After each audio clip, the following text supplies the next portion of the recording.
If you truly believe that you are not able to shift or change or add value in the organization that you are in, then remember, we're not trees, we're not rooted. We can pick ourselves up and exit. And I'm not saying quit tomorrow, because not everyone has the privilege to do that, but plan your exit strategy and recognize and understand where your talents will be recognized. One of my most favorite quotes is, go where you're celebrated, not where you're tolerated.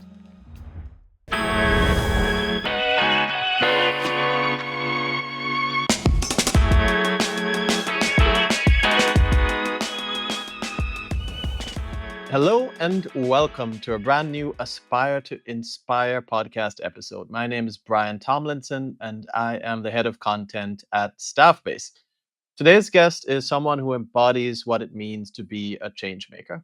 Advita Patel is the current president of the Chartered Institute of Public Relations, a celebrated confidence coach, and a positive disruptor reshaping the way we think about workplace culture. As the founder of Comms Rebel and co-founder of A Leader Like Me and the Asian Comms Network, Advita has made it her mission to empower communicators and leaders to build inclusive, confident, and thriving teams. She's also the co-author of Building a Culture of Inclusivity, a guidebook that's become essential reading for modern comms professionals. Her career spans leadership coaching, DEI strategy, change communication, and employee experience. But at the heart of it all, helping people find their voice and use it with confidence. So, in this episode, we explore how Advita is using communication as a vehicle for transformation and how you can do the same in your organization to elevate employee well being. Advita, welcome to the show. Thank you, Brian. Thank you so much for inviting me. It's a pleasure. We've actually been waiting for quite a while to try to catch you here, so more than happy. I mean, so let's jump right in. I think one of your big topics that you talk about a lot is confidence, right? You describe yourself as a confidence coach, a positive disruptor, which I love. I just love that term. And I know that you're writing now your second book. I think it's Decoding Confidence. Yeah. Decoding Confidence: The 7 Habits of Confident Leaders. I love it. So maybe let's start with that. What does confidence mean to you? Such a great question to start with. So if I can go back in time in how I got to this space, is I've always been curious about confidence and imposter syndrome, because they're often the words that comms folks use to describe how they are feeling in certain situations. So friends and colleagues and partners that I have worked with will often say that, oh, I feel like a bit like an imposter, or my confidence has been knocked here, or my self-esteem isn't where it needs to be. Um, and if you think about the work that we do in communications, especially internal communication, everyone's an expert, right? And I'm sure some of our listeners can relate with this, that when you work in an organization and you're trying to persuade, encourage, communicate, there's always somebody somewhere that's got a better opinion than you or has stronger views than you. And you're spending a lot of your time negotiating and influencing and trying to demonstrate your value, which can knock your confidence and also make you believe that you're not good at what you're doing when you come back with lots of criticism.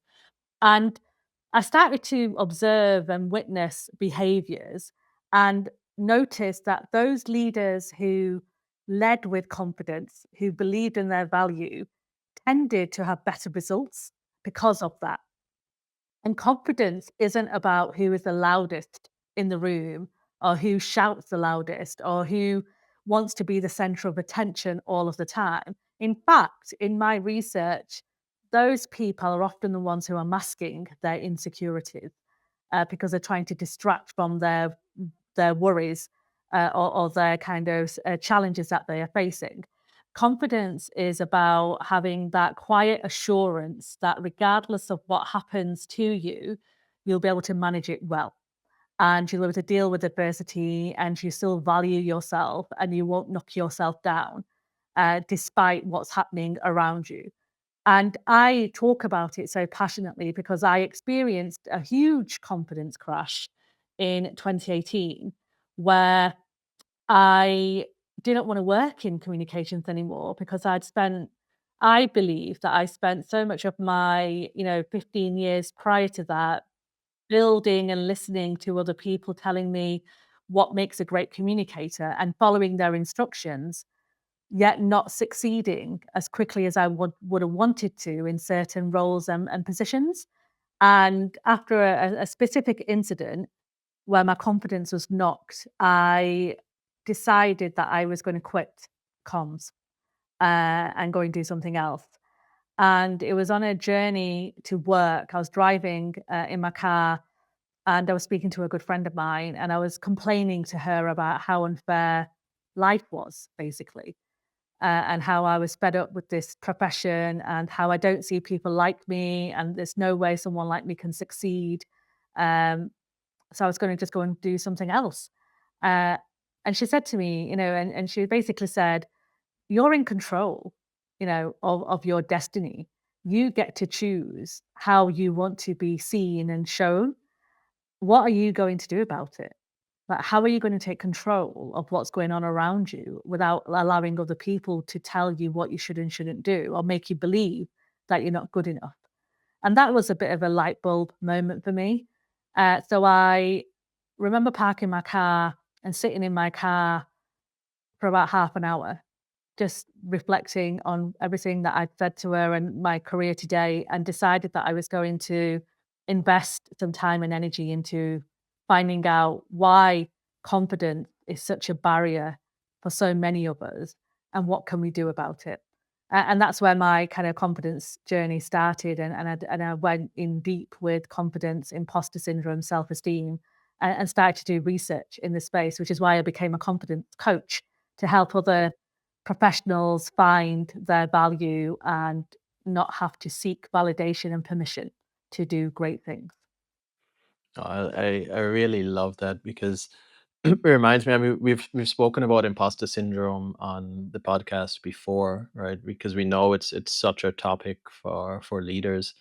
And I think in our last episode with Charlotte Otter, like she has a great new book, "We Need New Leaders," and it starts off with exactly that around not we don't need to be like these loud leaders that you typically identify as the leader, right? These loud, brash type A personalities, right?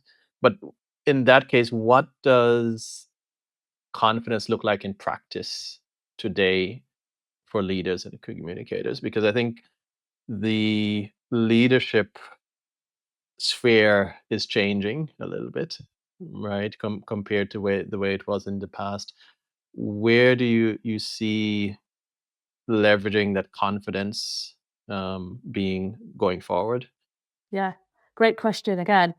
What I do want to say that if there's nothing wrong with being, extroverted and loud and having opinions and being able to debate and discuss and showing up as your true genuine self, right? Where the challenge starts, because what I don't want, Brian, is people listening to us talking and thinking that, well, my personality is loud and I am, Hmm. confident in the space. And does that mean that I'm not a great leader? That is not what we are saying Yeah. at all. No. No. It's recognizing, are you loud and putting yourself in the center of attention because you're hoping that you'll be distracting others from some of the challenges that you're facing? Or are you creating a culture where people feel like they can't speak up against you or they can't challenge you because you've set yourself up in such a way that people are frightened or fearful of doing that? And a confident leader is somebody who is so in tune with themselves, the great things about themselves and the not so great things about themselves, and being okay with the not so great things about themselves because we're not perfect human beings. None of us are perfect in any way.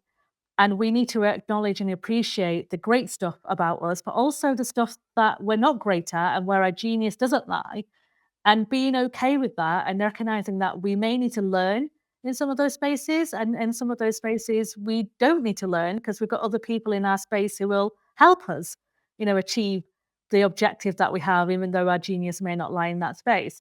And being okay with that, because what I find is that when you know yourself well enough, there isn't anything anyone can really say to you that will shake your confidence, right? Somebody might say Yeah. to me, or Advita, you come up with such great ideas, but you do too much and you never really get to the end of any of them because you're coming up with new ideas all of the time. I'm like, yeah, I recognize that about myself. And I pride myself in being an innovator and being disruptive and coming up with creative ideas. And I surround myself with a team that can help me deliver it. Because I recognize that my genius doesn't lie in, the intricate detail of how to get things done, but I have people in my team that can help me do that and hold me accountable for some of this stuff. And a great leader who's confident will know that about themselves Yeah. and don't need to micromanage and don't need to create a fearful culture and don't make life miserable for others. You can have difficult conversations with others who may not be performing in the way. You don't need to make them feel terrible about themselves. That Yeah. there are ways of having those conversations that will make them feel enlightened and recognize whether they can succeed in that role or not without destroying their confidence or self-esteem. You can create a culture where everybody has an equal chance or an equitable chance to survive and thrive in the way that everybody else can because you're creating that culture for them. And a great, good, confident leader will see this, will observe this, will recognize the symptoms of a poor culture, and will do everything in their power to make it accessible and inclusive for everybody around them. Yeah. And to build everyone else's confidence as well, Yeah. right? Yeah. We spend so much of our time at work. And I Yeah. can't tell you how many people I've spoken to who hate what they do or dislike what they do or dislike the company that they work with. And I just think, well, we have one chance at life in the grand Why scheme stay? of things. Yeah, I always say to the people that I coach is if you truly believe that you are not able to shift or change or add value in the organization that you are in, then remember we're not trees, we're not rooted. We can pick ourselves up and exit. And I'm not saying quit tomorrow because not everyone has the privilege to do that, but plan your exit strategy and recognize and understand where your talents will be recognized. One of my most favorite quotes is go where you're celebrated, not where you're tolerated. Yeah. Yeah. I actually just heard a quote that I think totally fits to that, and it's I'd much rather be hated for who I am Yep. than to be loved for who I'm not. Yes. Yeah, I love that one Right. as well. That's And another favorite one of um, mine. yeah, I think that what you're saying as well is very much around self awareness and the self image, right? I mean, because you have also great studies. So psychocybernetics is also a great book that anyone could read as well. That talks about the self image, and when you put those two together, understanding who you are, that going through that process of figuring out that foundationally who you are, Yeah. and creating that self image, the theater of the mind is Yeah. what they call it, right? For you, being an innovator, a disruptor, right? I think that's what kind of ultimately leads you to taking the action that develops the confidence that you need as well, Yeah. right? 100%. Yeah. You need to So know yourself well enough, right? To your point, Brighton. yeah, When you yeah, know yourself well enough and you take time to understand yourself, one of the challenges I realized about myself in 2018 was that I had lost my identity. I'd spent so much of my career and life really, conforming to what other people believed I should be to be a successful leader. And I changed myself to such an extent that I just didn't know who I was. And that was one of my confidence crashes. And I used to call myself the communications chameleon, right? And I used to remember saying to my boss, don't you worry, I'll persuade them, I will get them on side. And I used to kind of like pretend that I loved certain things just to get people to, connect with me or adapt my personality so I don't make other people feel uncomfortable in my company. I used to make jokes about my own culture so other people didn't, or, before anyone else could, just so I could fit in yeah, and belong. And doing that for almost 2 decades can really mess with your psyche. And you can struggle, to identify and articulate who you are and what you want. And you get to a certain point in your career where you're just a bit like, what am I doing? Who am I doing it for? And what value am I bringing? What's the legacy that I want to leave? How do I want people to remember me? And I saw a really interesting thing on Instagram today, actually, about it's like the funeral analogy where, when you pass and people come to a funeral, research shows that out of everybody in that funeral hall, only 10 people will ever cry for you. The average is around 10 people. So why do we worry so much about what other people think about us when only 10 people will ever cry when we're not here? And that kind of hit me hard, right? Because we spend so much of our time trying to fit into this vision of what other people believe a good leader should be like or what a good communications professional should do when, we kind of conform to believing certain influencers or certain people because we want to be like them. And in that process, we forget who we are. And it's so important that we spend time to find ourselves and love who we are and not apologize for it. Yeah, I couldn't agree more. Despite even as we grow and we do get this confidence, this the ugly head of imposter syndrome of self-doubt always tends to rear its head, right? How do you think leaders can best manage um, imposter syndrome and confidence, like balancing that Yeah, without becoming inauthentic, right? yeah, Because exactly what you said earlier, it's like, oh, I have this feeling, I feel this pressure that I need to act in a certain way yeah, that's not me, right, in order to fit in, right? And just like we talked about, that kind of breeds this insecurity somewhere in the subconscious, right? yeah, That all of a sudden you feel like you're not enough at yeah, some point, right? At some yeah, point yeah, you break, right? you do. How can leaders manage that and be able to project confidence in an authentic way? Imposter syndrome is or wasn't ever intended to be a syndrome, right? So we act like it's a disease that can't be cured.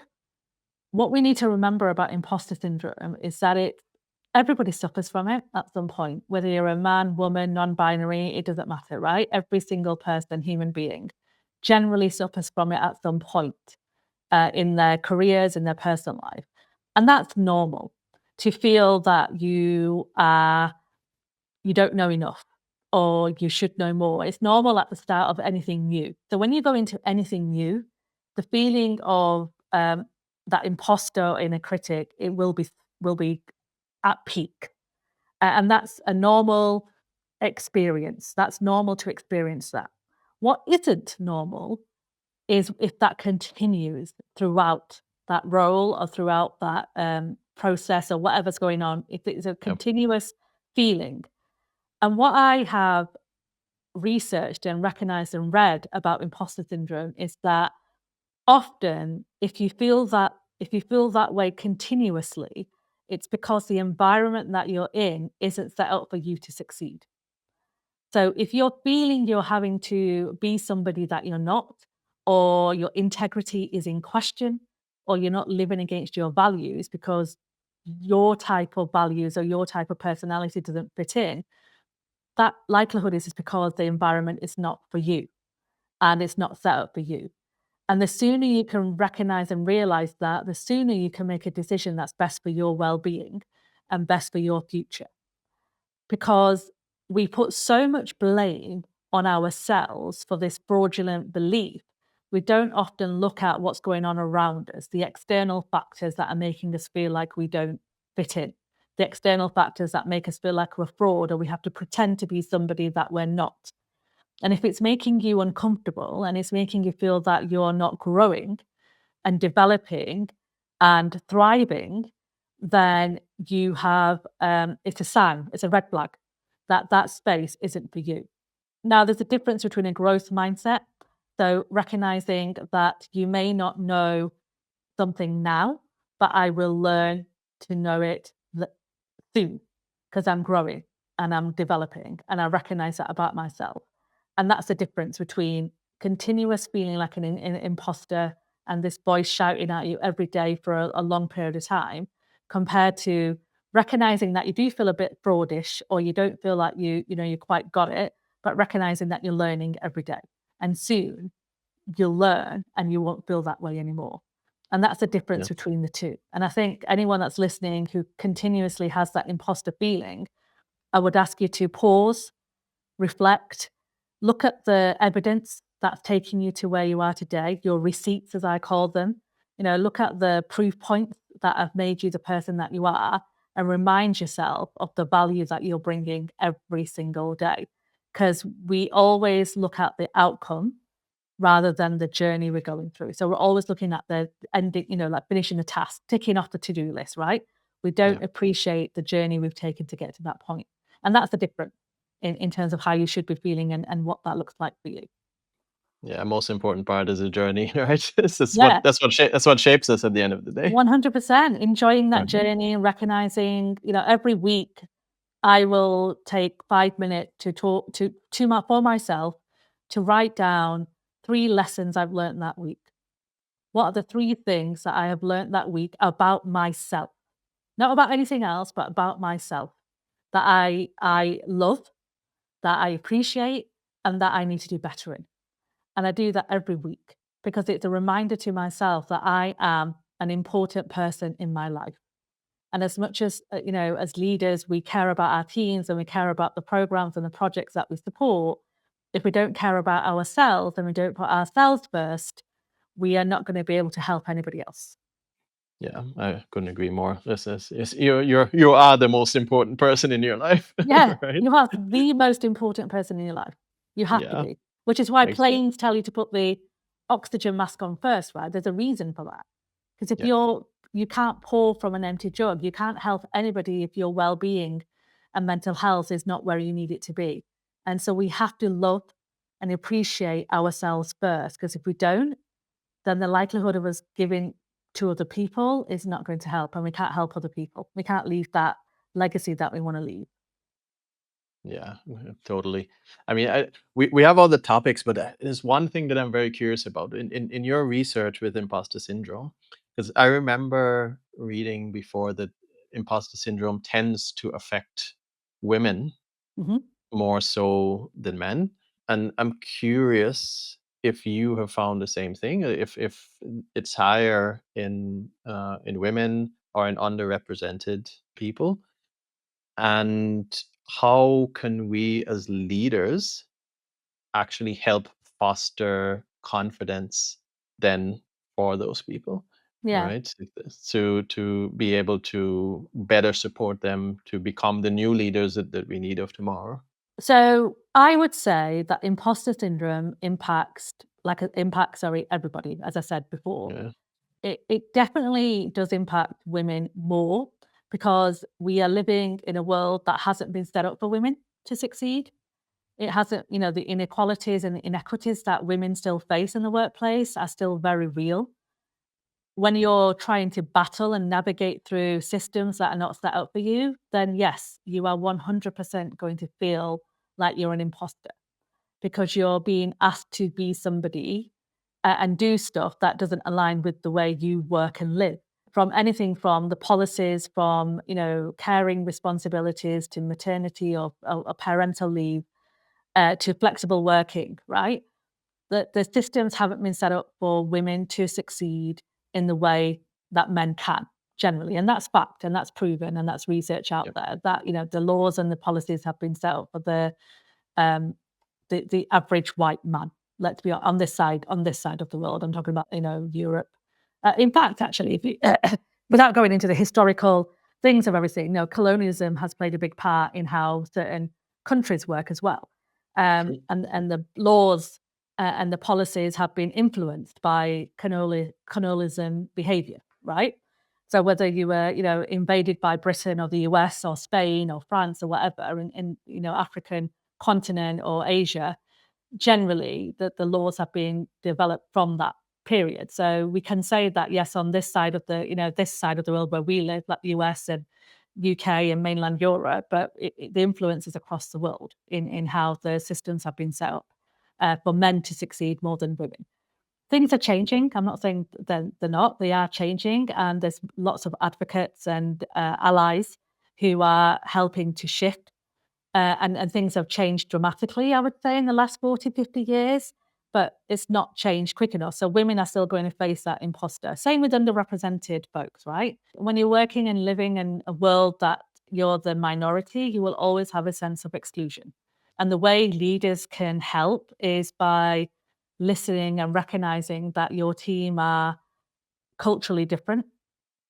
So what do you need to do to make sure that fair processes are in place so everybody has equal chance to succeed at opportunities?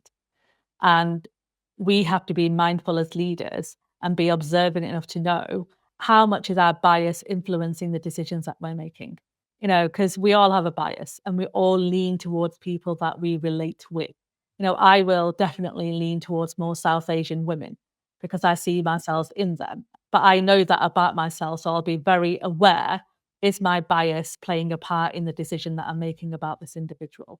Am I giving this person an opportunity because we share the same school or we went to the same university or we like watching the same TV programs? And it's little things like that that doesn't seem like a massive deal, but can have a massive impact on how you're behaving in the workplace.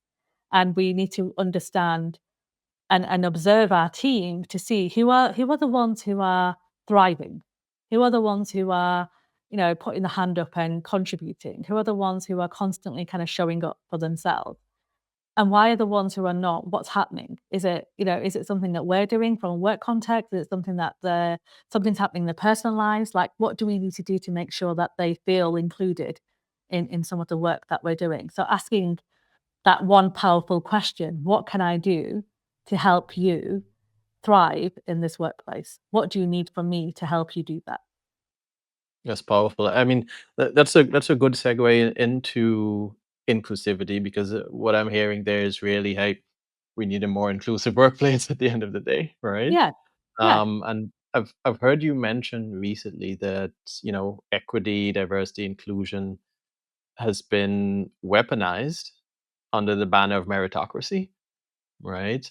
So, like, how do we coach leaders to maybe talk about some of these areas of culture transformation, right? Of inclusion without them fearing getting it wrong? Because I yeah, think that's where we are right now, a bit in society, and obviously then in business.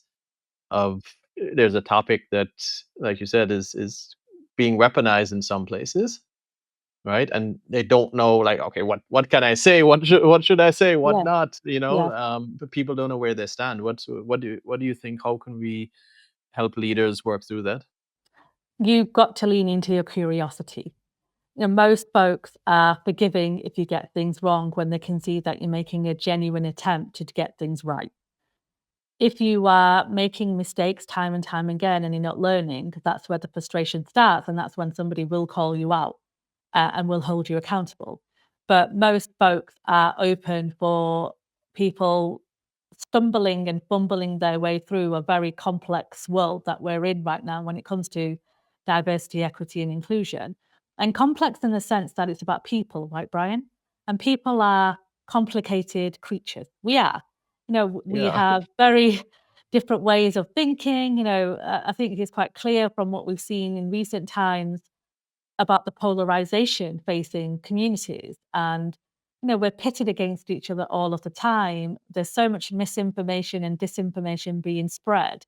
The explosion of AI, as much as I value that tool and that innovation, because I do think it will revolutionize how we work in the future, we still don't know how to use those tools for the greater purpose, right? Because it's still full of bias, it's still full of misinformation, there's still lots of disinformation on there.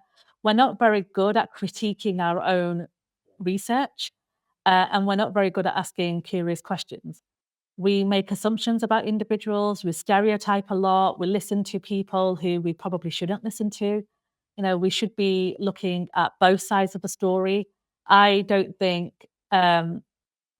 life is as clear cut as some people make it out to be, that this is right and this is wrong. I don't think it's that easy, to be honest with you. I believe that there's so much different nuances and contexts that we need to be aware of. We spend most of our time on socials communicating with each other without actually knowing that person, and we're making that assumption about them. So it's causing all sorts of conflict and disagreement.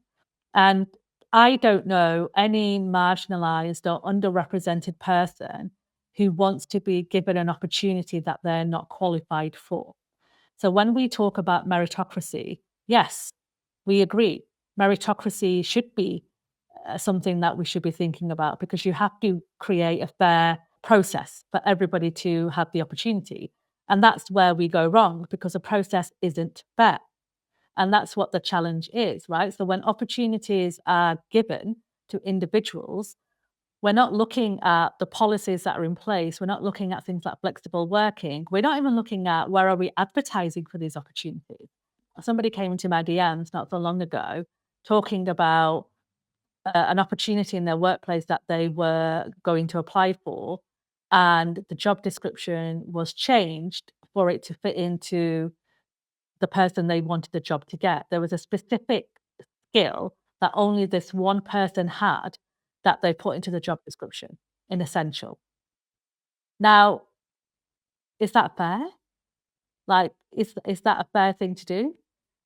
Probably not, right? If is this essential skill a necessity to that role? You have to ask that question and be honest with yourself. And based on what they said, I would say no, not for a communications role anyway, which is what this was for.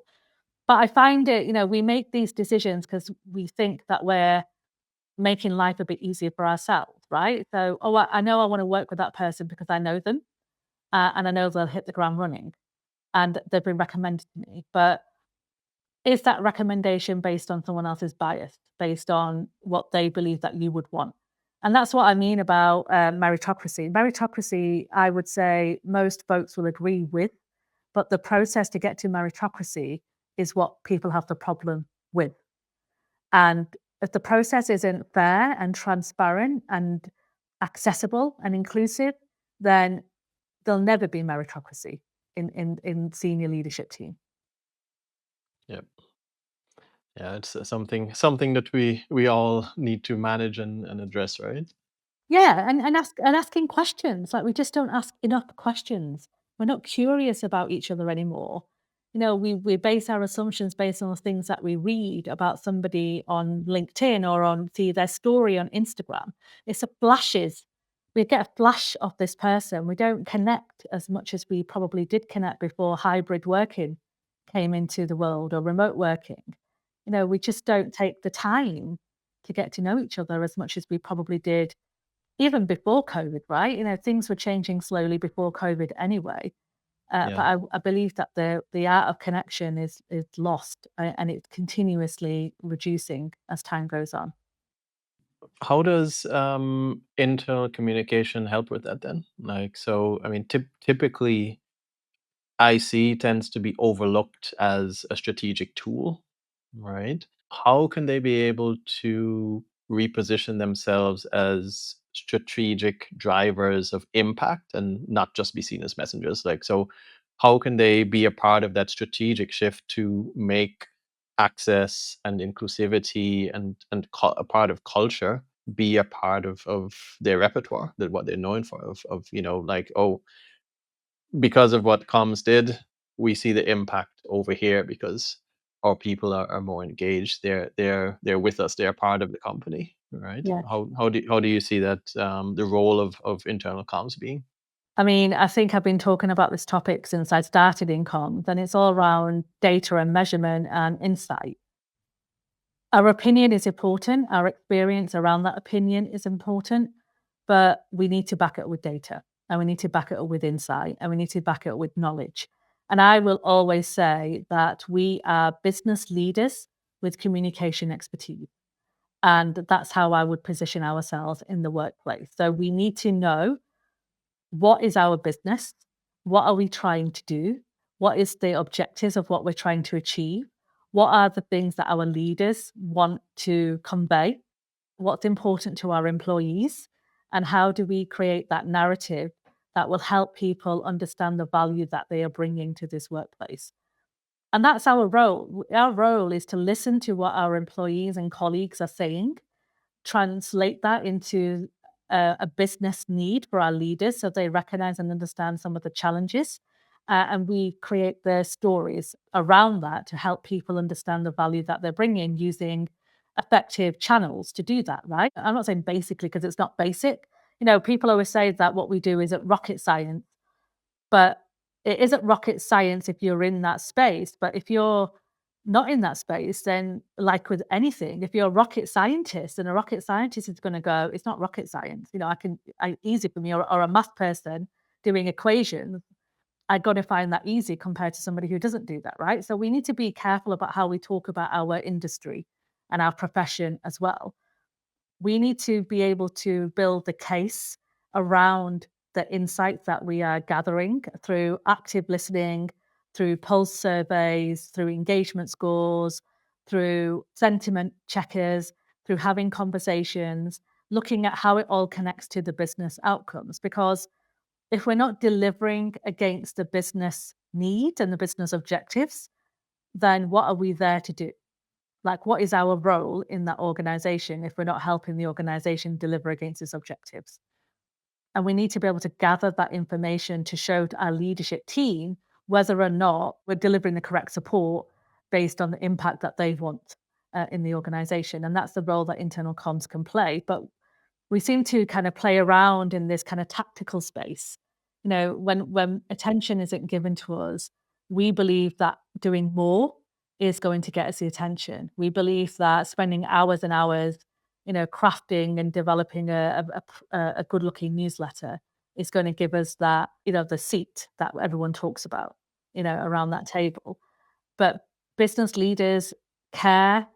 I know there's been debates online saying that CEOs don't care about comms. The CEOs I know care greatly about comms, but what they care about is the impact. And we Yep. talk a lot about outputs, we talk a lot about outcomes. We don't often talk about impact. So, what impact are all these comms having on the business? And that's the kind of language we need to start talking in. And I know I can sense some of the eye rolls, virtually, right? People listening on about this topic, but we need to talk in the business language. We need to be able to hold our own around that boardroom table.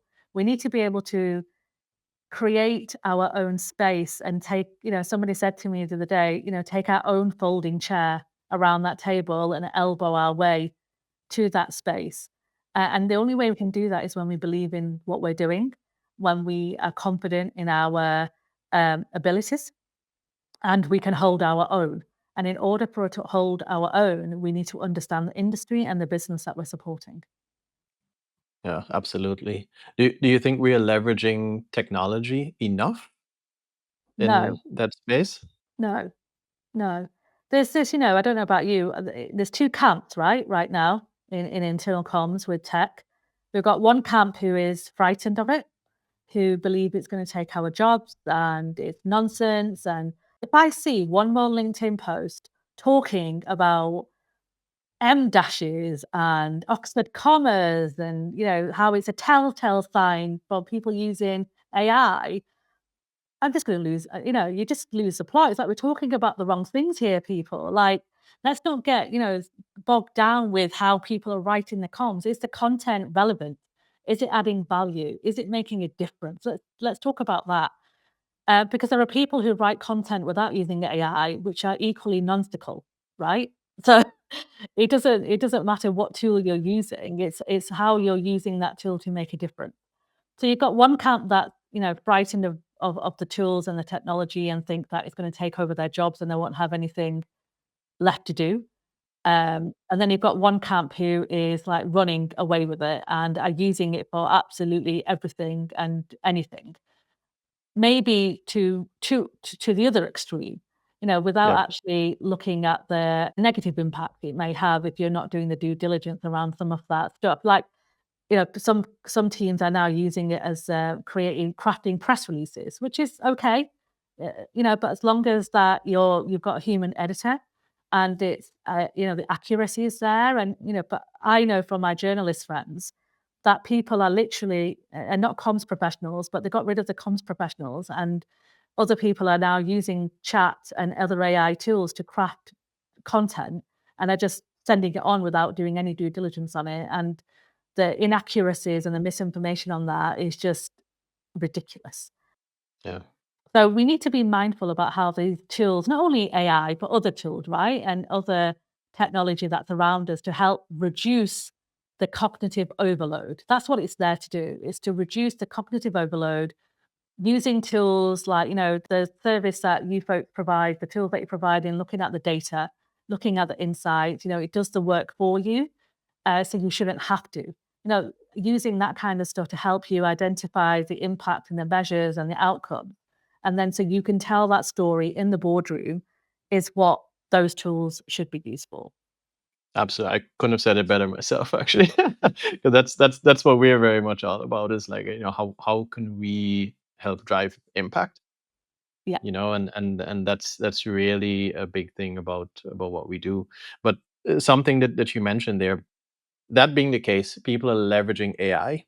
What skills do you think every communicator needs to develop to stay relevant? such a good question. Well, definitely, AI isn't just about how good you're writing the prompt.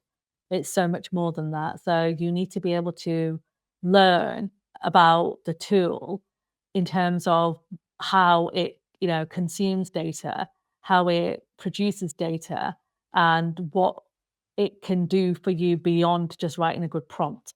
So I would advise any comms folks out there to go and find a program or a training course, or at least follow somebody that knows what they're talking about in this space and experiment in this, right? And chat, the open AI isn't the only AI tool out there that can help you. There's so many other versions that can support you, from Perplexity to Claude to Gamma to Presentation AI. There's so many different Yeah, tools, but we default to the most common one because it's the one that most people talk about.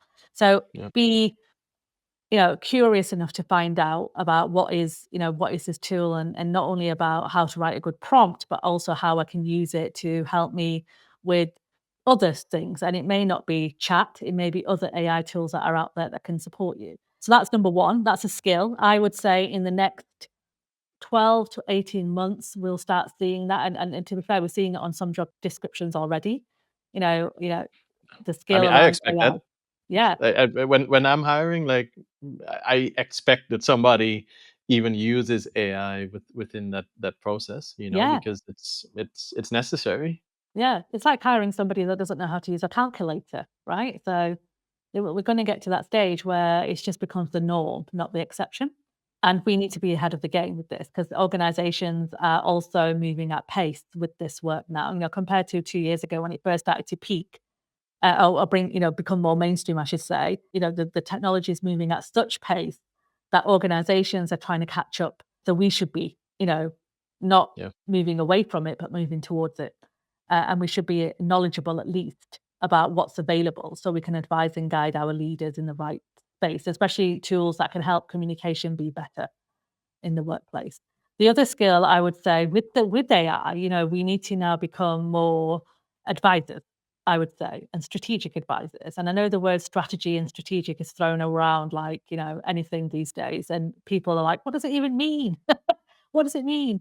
But it means about long-term planning, right? Ultimately, strip all the, corporate lingo away from that. But how are we helping the organization plan as much as they can in the long term, bearing in mind that the world that we're living in is still very uncertain. And the pandemic taught us that you can't always plan for every crisis and every situation, but we can definitely help our leaders think about the long term impact.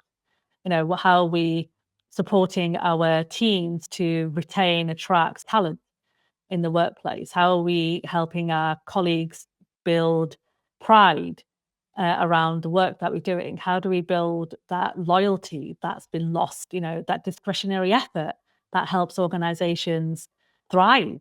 How do we bring all that back, and how do we support our leaders with that? So understanding how you can influence, how you can negotiate, how you can talk the business lingo, all of that stuff is really important. I remember my first ever invitation around that boardroom table. So I'd been working for 12 years, Brian, in getting recognized and talking about the seat at the table. I finally got the seat at the table. And I remember listening to the chief exec and the other kind of exec directors talking about finance and the budget, EBITDA, net cash, profit and loss, all those words. And I remember sitting there in silence because I was like, what are they actually talking about? And I couldn't contribute to that conversation at all. So I went off after my second board meeting and thinking I can't stay silent for longer because I might as well not be here. I went off and did a finance for non-finance managers training. And that completely changed how I showed up in that boardroom and demonstrating how communications is a strategic function and how I can relate back to some of the financial challenges they were having through effective comms. And that gave me not only power in the room, but also confidence in what I was saying. So courses like outside of our own echo chamber and information bubble are equally, if not even more important. So going off and looking at finance for non-finance managers, looking at business acumen, learning about how to write a proper strategy, not necessarily a communication strategy, but a business case and a strategy around the business. That kind of stuff is going to elevate you to the next level. Yeah, no, I couldn't agree more. I think that's a great way to wrap up because it comes back to what you said earlier: is we have to have business knowledge, Yes. because even with AI, you're going to be so much more dangerous if you have knowledge that you can leverage with that AI Yeah. versus just using it and having no clue about what the outcome should be in the Yeah. end. Yeah. All right. So I think that's great. Maybe let's end with a few rapid fire questions. Yeah, so I don't think you're super prepared. No. Let's go. I just Let's have three of them. go. Yeah, Okay. like what's Okay. what's one myth about confidence that drives you up the wall? Oh gosh, that you have to be extroverted and really loud and be center of attention. Because the most extroverted people still suffer with confidence. Yeah, okay. I couldn't agree more. I love that. What's your most gifted book? The Year of Yes by Shonda Rhimes.